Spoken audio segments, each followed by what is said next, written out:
Okay, you know what? Let's do one thing. Let's introduce on the show our next guest, Chandru Kalro, the Managing Director of TTK Prestige Limited. Remember that we do have exciting times ahead of us. Starting from this weekend itself, we'll have the auspicious festival of Ganpati and then a series of other festivals that India will celebrate too. So how are consumption-oriented companies, looking at the demand outlook, how are they bracing themselves for that, considering the fact that, and hopefully, this will be a disruption-free festive season. Mr. Kalro, thanks so much for joining us today on ET Now. What are you expecting, going forward? And what sort of hints have you seen in this past one and a half odd month when the country has really opened up in a very significant manner? We had Onam that just went by, and now we have a series of other Indian festivals as well that we'll be celebrating. So what cues have you got so far, and how do you see this pace of recovery picking up going forward? Well, I'm quite optimistic, and I am optimistic after seeing what has happened in Kerala in Onam. Onam has been reasonably good for us in spite of, whatever problems are still there in Kerala persisting on the COVID side. So I'm seeing the economic impact of the COVID quite reduced at this point in time. The demand remains robust. Consumption for our kind of products remains positively robust at this point in time. So I think the season is going to be quite good.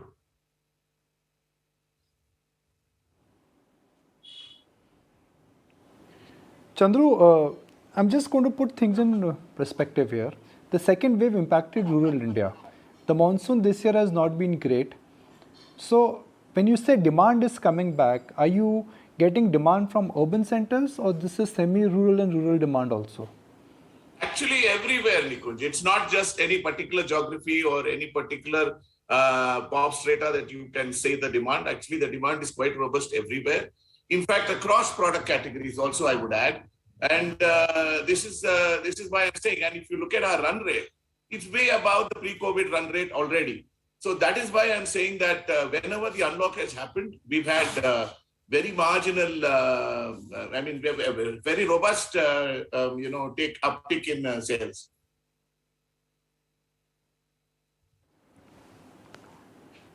Okay.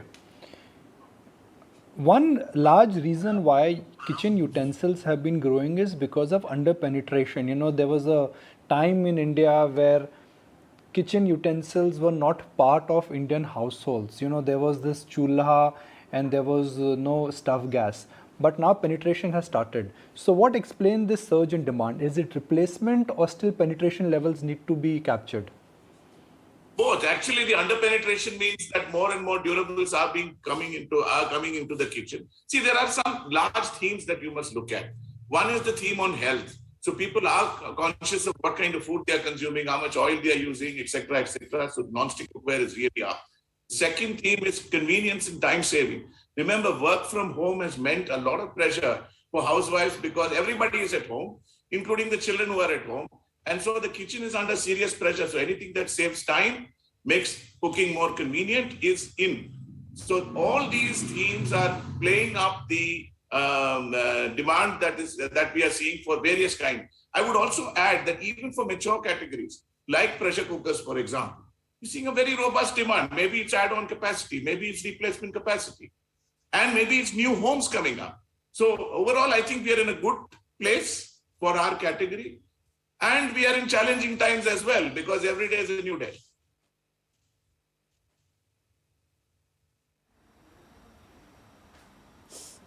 Indeed. So Chandru, where exactly is the maximum revenue contribution coming in from? Is it tier 2 or 3 cities, or does it continue to be urban India, which is spending more on kitchen appliances and utensils? See, what we are seeing is, if you look at the trackable consumption that we are seeing, it's largely trackable to metros and up to tier 4 towns, because that is where we can track our distribution. But as we are seeing, the smaller towns are growing faster than the bigger cities. That is true. It could probably be because of two things. One, with the work from home, there are a lot of people who migrated out of the big cities and gone back home, because it's not work from home, but it's work from anywhere today. The second thing is, I think rural, on the other hand, in spite of what Nikunj said, I think the incomes have not dropped, they have only increased. I am also seeing that their incomes will continue to increase in the next 6 months, or at least for the next 2 seasons. So consumption across the board is increasing, with the smaller pop strata increasing faster.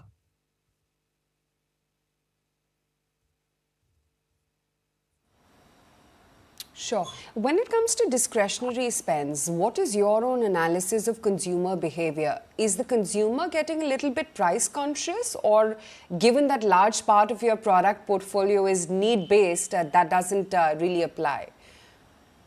So three things. First, I think in this pandemic era, people have not spent on things that they usually spend on, like going out, like traveling, like going out on holidays, etc. So that has meant that some part of the wallet has actually remained saved. Second, I think overall, if you look at the share of wallet that the kitchen can get, that has increased. And the kind of prices they are paying for many of the durables that we sell are really minuscule today. They are affordable. I don't think that is something that they have to plan like an automobile or anything like that. Third, I think, is the convenience that the kitchen is getting and the overall focus that the kitchen is getting. So I think the price consciousness is not something that I'm seeing. We have had raw material costs increase. We have put up prices, but the demand has stayed where it is, and I hope it stays that way.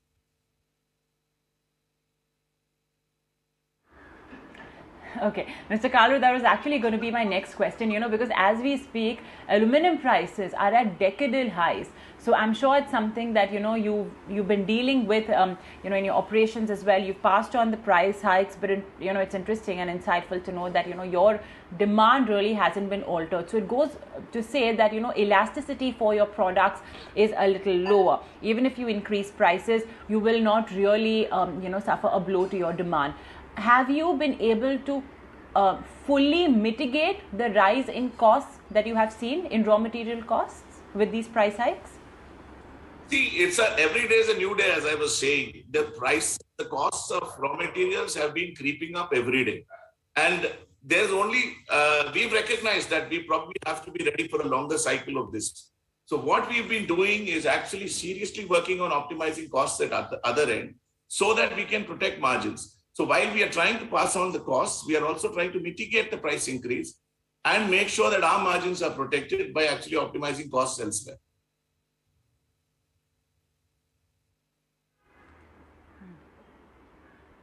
All right. E-commerce, that has I guess become a vital path for distribution for a lot of companies, including yours, in the last 1.5 years. How has that channel grown? How does it contribute, to TTK Prestige? And, does it make a difference, when you are selling directly online? Because otherwise, you pass it on to dealers, etc. Dealers add their own margins, so on and so forth. So if you could just talk to us about how the different distribution channels affect, and how their margin profile is different for every distribution channel. So your question is in three parts. First, I think the e-commerce as a channel is growing the fastest because of consumer behavior. Second is, what I've seen is every time there is an unlock happening, the contribution of the off actually comes back. And now I'm seeing that the modern format, large format stores are actually doing exceedingly well. So what I'm seeing is that the customer also wants to go out, also wants to have a touch and feel when he or she buys. And therefore, that's something. The third part of your question is, are we selling online? Yes, but that's a very small portion of our sales. Otherwise, we sell on the platforms through the aligned sellers. And that margin is more like the modern format margin that we have. What we sell online, of course, gives us a bigger margin, but that's a very small portion of our overall e-commerce business.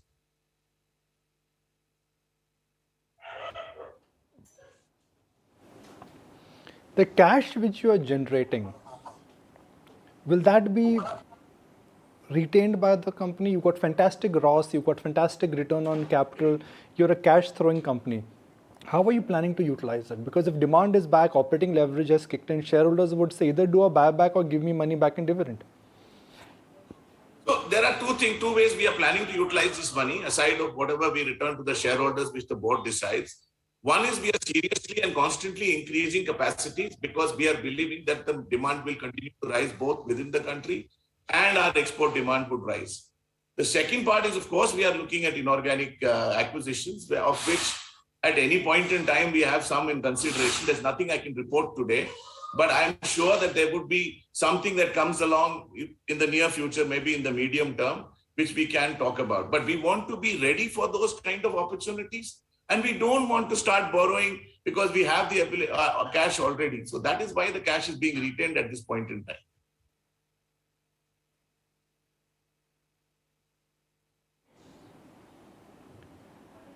How does the entire China plus one policy change life for you on the export market? Are you competitive enough that you can start exporting to other developed countries? Is there a thought that you want to take TTK Prestige as a brand outside India where export could be 25-30% of your revenue?